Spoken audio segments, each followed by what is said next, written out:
Ang tinitingin-tingin mo dyan? Crush mo ako? Lo, asak ka. Pabili nga po.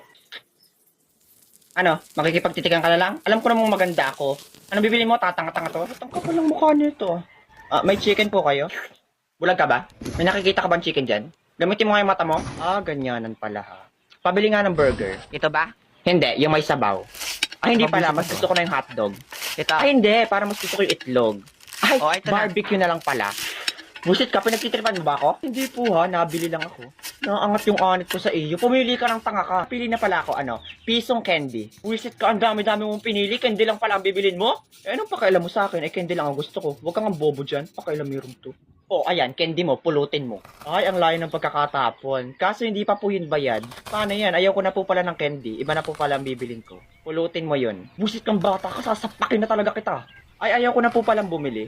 Buisit kang bata. Manang, bakit mo sinasaktan yung bata? Kakasuhan kita ng child abuse. Ma'am, nabili lang naman po ako tapos sinaktan niya po ako saka sinakal. Huwag kang mag-alala at sisisantiin ko na yan sa trabaho. Opo, ma'am. Deserve.